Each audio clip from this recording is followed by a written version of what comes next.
The most dangerous spy in the world does not carry a silenced pistol, does not scale embassy walls under cover of darkness, does not hack into secure networks from a basement in Moscow or Beijing. They carry a briefcase to the same office every morning. They greet the same security guard with the same friendly nod.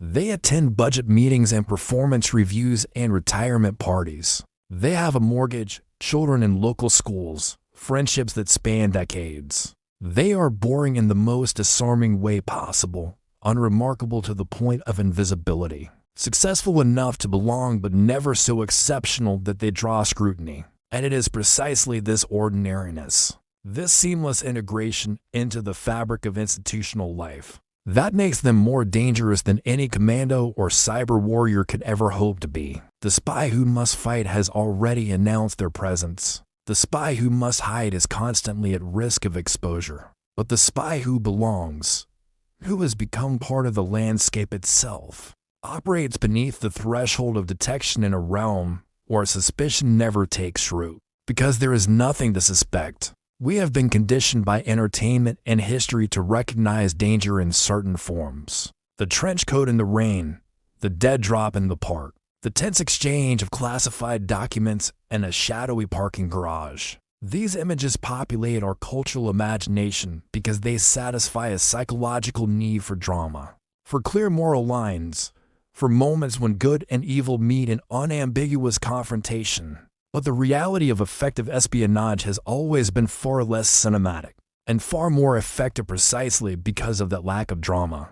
The operative who must engage in clandestine meetings is operating against enormous friction, fighting security protocols and surveillance systems and the constant risk that any deviation from normal behavior will trigger alarm. Every secret meeting is a vulnerability. Every encrypted message is a potential point of compromise. Every moment spent in tradecraft is a moment when discovery becomes possible. The entire apparatus of modern counterintelligence is designed to detect exactly these kinds of abnormal patterns, these departures from expected behavior. But what defenses exist against someone whose entire operational methodology consists of being exactly where they are supposed to be, doing exactly what they are expected to do, belonging so completely that the question of whether they should be there never arises? The psychological profile required for this type of work represents a rare and specific constellation of traits that most people, even most intelligence operatives,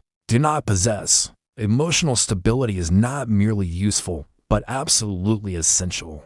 Because the operative must live for years or even decades with the constant cognitive dissonance of presenting one identity while serving another purpose. They cannot afford the luxury of visible stress, of mood swings, of behavior changes that might prompt concerned friends or colleagues to ask if everything is all right. They must maintain perfect consistency in their external presentation, while managing an internal reality that would create unbearable tension for most people. The capacity to compartmentalize, to separate professional performance from personal conviction, to smile genuinely at people whose trust you are systematically exploiting, requires either a psychological detachment that borders on pathology or a level of ideological commitment so deep that betrayal feels like loyalty to a higher cause. Either way, it is not a mindset that can be trained into someone who does not already possess the fundamental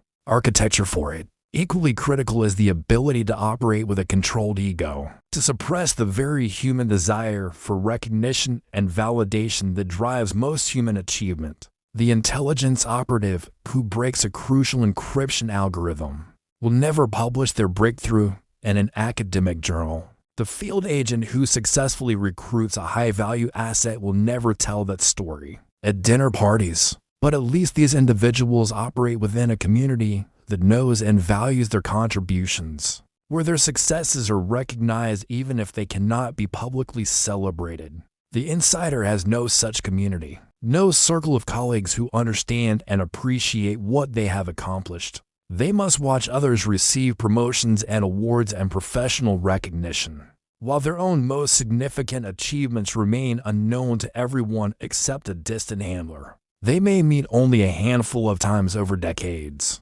They must build a successful public career, genuinely performing the work of their ostensible position well enough to maintain credibility and access, while knowing that none of it represents their actual purpose. The patience required for this approach operates on time scales that exceed the professional lifetime of most intelligence officers. Where a field operation might be measured in weeks or months, where a technical collection program might run for a few years, the insider can afford to spend a decade establishing themselves, building relationships, earning trust before ever taking the first action that serves their true objective. Social intelligence becomes the primary operational skill, more important than any technical knowledge or physical capability. The ability to read social dynamics, to understand what people want to hear, to recognize and navigate the unspoken rules of organizational culture, to build genuine connections while maintaining operational discipline. These are the tools that determine success or failure. The insider must be liked but not too charismatic, competent but not threatening, helpful but not suspiciously eager, interested but not intrusive. They must calibrate their social presentation with extraordinary precision, falling into the narrow band where they are valued enough to have access, but conventional enough to avoid standing out. They must remember the tales of co-workers' lives, show up to social events, participate in office politics at exactly the level expected for someone in their position. Any deviation in either direction, too much engagement or too little, risks creating the kind of cognitive dissonance in others that prompts closer examination. The spy who operates through social integration must be a master of human psychology, must understand people better than most people understand themselves, must be able to predict reactions and shape perceptions with the subtlety of someone who knows exactly which strings to pull and when to leave them slack. This stands in stark contrast to the more visible forms of espionage that capture headlines and imagination but represent far lesser threats. In terms of cumulative damage, the commando who infiltrates a facility to steal documents has one chance, one narrow window of opportunity, and must extract in a manner that leaves evidence of compromise. Security measures can be upgraded, protocols can be changed. The damage, while potentially significant, is contained to whatever was taken during that single operation. The hacker who breaks into a network from thousands of miles away must contend with firewalls and intrusion detection systems and the digital forensics that will analyze every byte of unusual traffic. The technical defenses can be strengthened, the vulnerabilities can be patched. The theft, while serious, has clear parameters and can be investigated with technical precision. But the insider who spends 20 years with routine access to classified planning documents, who participates in strategic discussions as a valued contributor, who shapes institutional decisions through perfectly normal participation in committee meetings and working groups, accumulates a quantity and quality of intelligence that no single external operation could ever match, and they do so while generating no alerts, triggering no investigations, leaving no trail of evidence that anything unusual has occurred. The security systems designed to protect the organization have no way to distinguish their legitimate work from their illegitimate collection, because from an external perspective, there is no difference. They are simply doing their job and doing it well. The ability to live without external recognition, to find satisfaction in private knowledge rather than public achievement, represents perhaps the most psychologically demanding aspect of this work. Most people derive meaning from how others perceive them, from the social validation that comes with professional success and peer respect. The insider must find that meaning elsewhere, in the knowledge that they are serving a cause or country that will never publicly acknowledge their contribution, in the private satisfaction of successful deception, in whatever ideological or psychological framework allows them to reconcile their actions with their self-conception. They must maintain this internal narrative for years or decades without the reinforcement that comes from community recognition. They must watch colleagues celebrate achievements, receive awards, build reputations based on work that may be less significant than what the insider has accomplished, and they must show appropriate happiness for those colleagues without any flicker of resentment or envy that might seem unusual. They must accept that if they are successful, their name will never appear in any history of intelligence operations, that their contribution will remain classified long after they are dead, that the only people who will ever know what they accomplished are the handlers who tasked them, and perhaps a handful of analysts who process their intelligence without ever knowing its human source. Understanding why this type of spy is so extraordinarily effective requires examining something deeper than operational tradecraft or security vulnerabilities. It requires looking at how human beings perceive threat, how we construct categories of danger, how we allocate our limited attention and suspicion, and most critically, how trust functions in our social and professional lives. The psychological mechanisms that make communities and organizations possible, that allow cooperation and collective achievement, create the exact vulnerabilities that this form of espionage exploits. We are not looking at a failure of security systems or a lack of proper protocols. We are looking at something far more fundamental, a tension between the human need for trust and the operational reality that trust can be weaponized by those patient and skilled enough to earn it without deserving it.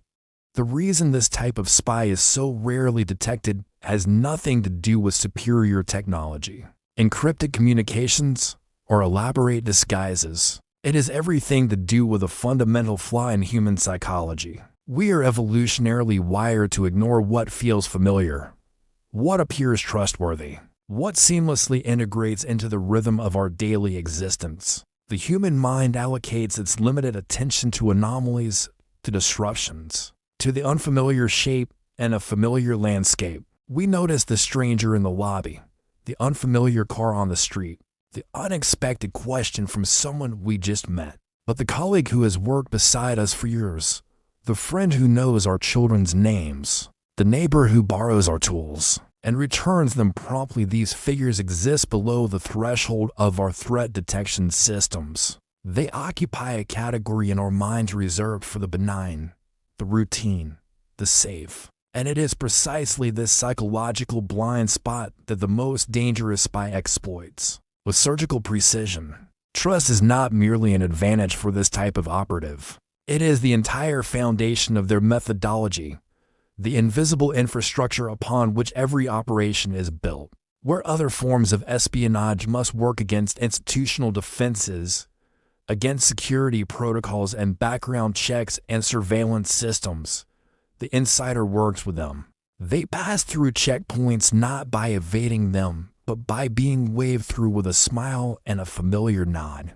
They access restricted information not by breaking into systems, but by having their credentials already embedded in those systems. They gather intelligence not through surreptitious meetings in parking garages, but through casual conversations over coffee, through participating in planning meetings, through being present in rooms where secrets are discussed openly because everyone present is assumed to belong. The spy who must infiltrate faces resistance at every turn. The spy who is already inside faces open doors and extended invitations. The difference is not one of degree, but a fundamental operational reality. Routine becomes the spy's most reliable camouflage, more effective than any false identity or cover story could ever be. Human beings are creatures of pattern recognition, and once a pattern is established, once someone becomes part of the expected landscape of our workday or our community,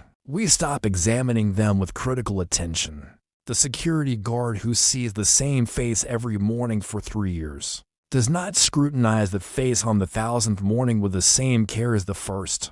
The colleague who has attended every department meeting for 5 years blends into the furniture of institutional life. Their presence is not merely accepted, it becomes invisible through sheer repetition. And within this invisibility, enormous freedom of action exists. Questions that would seem suspicious coming from an outsider seem perfectly reasonable. Coming from someone who has been part of the organization for years. Access to sensitive materials that would trigger alerts for a new employee passes without notice for someone with an established track record. The spy does not have to explain their interest in certain documents. or their questions about particular projects because their interest is assumed to be professional. Their questions assumed to be work-related. The routine itself provides the explanation, and no one thinks to question it. Social acceptance operates as an additional layer of protection that extends far beyond formal security measures. Human beings are intensely social creatures with deeply ingrained desires to maintain harmony, to avoid confrontation, to not be seen as paranoid or accusatory. Even when someone senses that something might be slightly off, that a question seems oddly specific or a request seems unusual, they will often suppress that intuition, rather than risk creating social awkwardness or appearing distrustful. Politeness becomes a vulnerability. The desire not to offend someone we work with every day, not to seem suspicious of a person we have shared meals with, not to damage a relationship over what might be nothing. These entirely normal social impulses create gaps in our defensive awareness that can be exploited with devastating effectiveness. The spy understands that most people would rather ignore a vague feeling of unease than confront someone they consider a friend or colleague.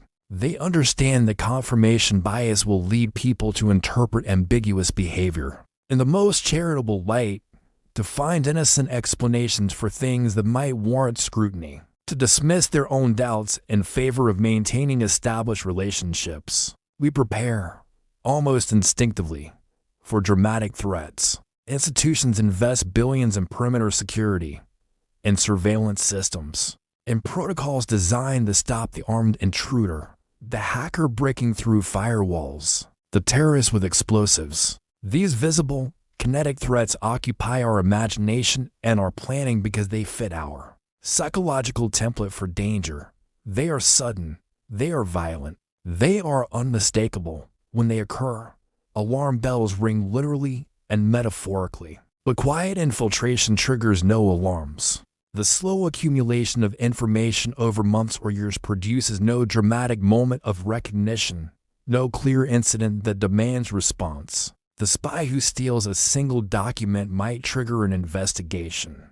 The spy who photographs 20 pages over 20 months, one page at a time, each instance seeming innocent or easily explained, may never be detected at all. We have built elaborate defenses against the wolf at the door while leaving the door unlocked for the wolf we invited to dinner. The true power of this approach lies in its patience, and the willingness to operate across time scales that exceed the attention span of most security systems and human observers. Where traditional espionage often involves compressed timeframes and high-stakes moments, the insider can afford to wait. They can spend years building relationships, establishing credibility, becoming indispensable. They can gather information so gradually that no single instance of collection would seem significant. They can influence decisions through perfectly normal participation in organizational processes, through casual suggestions in meetings, through volunteer work on committees and task forces. The damage accumulates silently, like sediment building up grain by grain until the foundation has shifted without anyone noticing. The movement, there are no explosions, no breaches, no moments when security personnel realize something has gone terribly wrong. There is only the slow redirection of resources, the gradual compromise of classified programs, the steady erosion of competitive advantage or national security, all hidden within the normal flow of organizational life. The institutions that should serve as our defense often become unwitting accomplices in their own compromise. Organizations value loyalty, reward longevity, promote those who demonstrate commitment and reliability over time. These are sound principles for building effective teams and maintaining institutional knowledge. But they also create an environment where someone who has invested years in building trust gains access and authority that places them beyond suspicion. The very qualities we seek in employees: dedication, thoroughness, interest in the organization's work, willingness to take on additional responsibilities are precisely the qualities that make an effective insider threat. We cannot defend against this type of danger by abandoning the principles that make organizations function, which means we must operate with a fundamental vulnerability that no amount of technical security can fully address. The spy who has spent a decade establishing themselves as a trusted member of the team has achieved a position that is nearly impregnable, protected not by elaborate deception, but by genuine relations. Hip's real accomplishments and the simple fact that no one wants to believe someone they know well could be betraying them. What makes this form of espionage truly dangerous is not any single act of collection or influence, but the fact that its full scope is revealed only in retrospect, often years after the damage has been done and after the operative has moved on or retired, or disappeared into comfortable anonymity. The classified program that failed because its parameters were subtly altered in planning meetings. The recruitment effort that never succeeded because someone quietly steered candidates away. The technological advantage that evaporated because designs were photographed during normal work processes. The political decision that went in an unexpected direction because a trusted advisor provided carefully shaped information. By the time these patterns become visible, by the time investigators trace the thread back to a single source, the opportunity for prevention has long passed. We're left examining the wreckage, trying to understand how someone operated in plain sight for so long, trying to answer the question of how we could have been so blind. And the answer, uncomfortable as it may be, is that we were not blind at all. We saw exactly what we expected to see. We saw someone we trusted, someone who belonged, someone who had earned their place among us. And that is precisely what they counted on us seeing, until it was far too late to see anything else. The true measure of danger in espionage has never been the capacity for violence or the spectacle of exposure. It has always been the ability to achieve influence without resistance, to shape outcomes without triggering defense mechanisms, to win without the other side ever realizing a contest was taking place. The spy who must fight their way out has already failed at the fundamental task of intelligence work. The spy who must operate under constant threat of discovery is working against enormous friction and limited time. But the spy who operates with consent, with welcome, with institutional support, is working with the full weight of the organization behind them, using its own resources and trust and systems to accomplish objectives that directly undermine it. This is not danger in the conventional sense, where threat and response are clearly defined. This is danger as architecture, as slow structural compromise, as the redirection of an entire institution's trajectory in ways that will only become apparent years after the damage is set critical and irreversible. The long-term consequences of this type of espionage extend far beyond the immediate loss of classified information or competitive advantage. When an insider is finally identified, whether through investigation or defection or accident, the revelation sends shockwaves through every level of the compromised organization. Every decision they participated in must be re-examined. Every document they access becomes suspect. Every person they work closely with falls under scrutiny. Their own loyalty questioned simply by proximity. But more corrosive than any of these practical concerns is the collapse of trust itself. Colleagues who work beside the operative for years must confront the reality that they never truly knew this person, that every interaction was potentially calculated, that the friendship or professional respect they felt was either manufactured or exploited.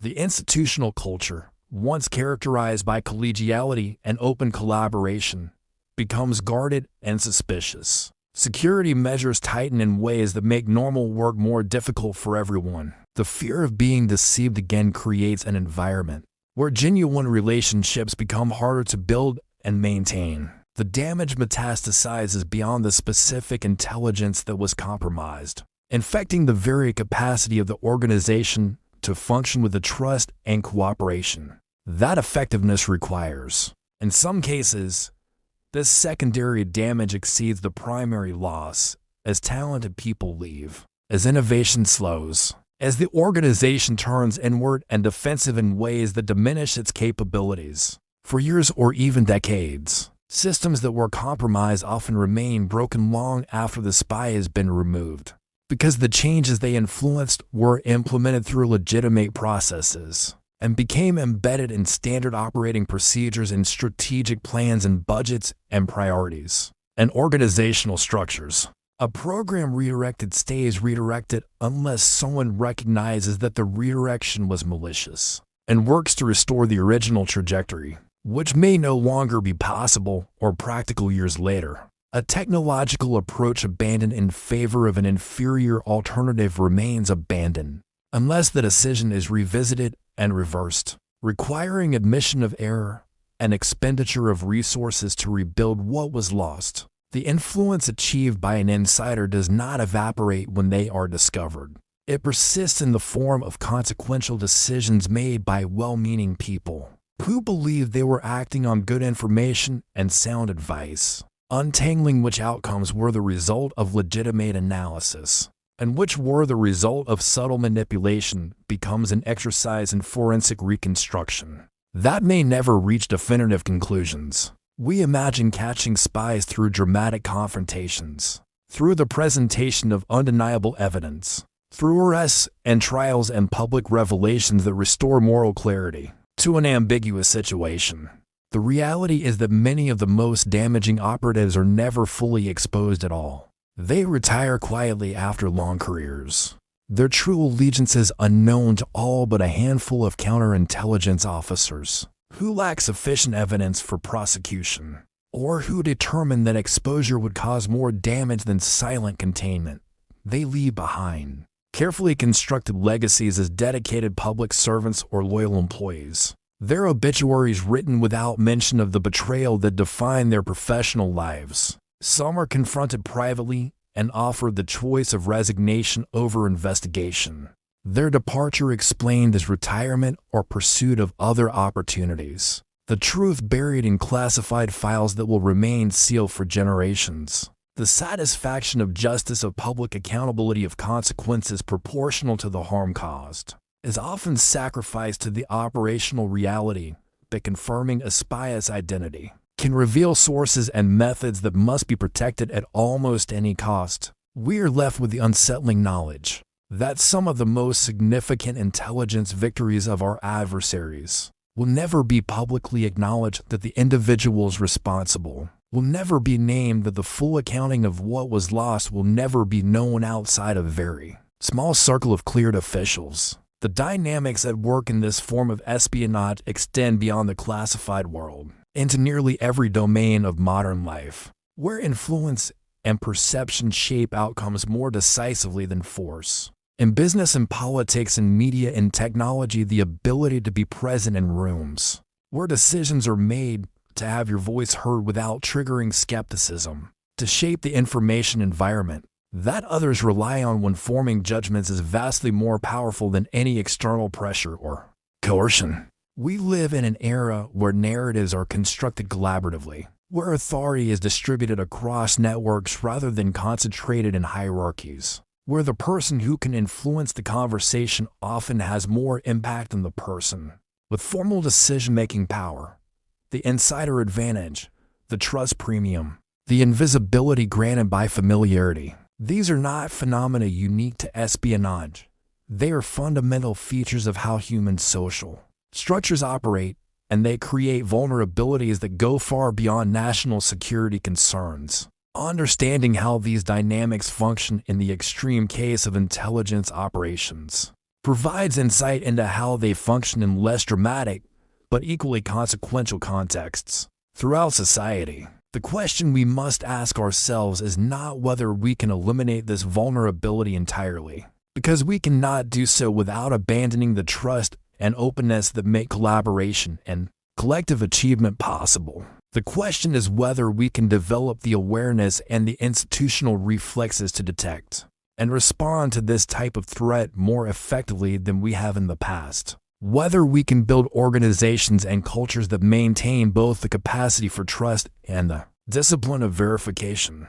Whether we can recognize that vigilance is not the same as paranoia and that reasonable caution is compatible with genuine human connection. This balance is difficult to achieve and harder to maintain, but it represents the only sustainable path forward in a world where the threats we face are increasingly sophisticated and the tools of influence increasingly subtle. If this exploration of intelligence psychology and the hidden architecture of betrayal has given you a new perspective on how trust can be weaponized and how the most effective operations are those that leave no fingerprints, I invite you to engage with this content. Like this video if you found value in this analysis. Subscribe to the channel for more deep examinations of intelligence tradecraft, psychological operations, and the invisible dynamics that shape our world. And leave a comment below, sharing your perspective on which type of spy you believe poses the greatest danger.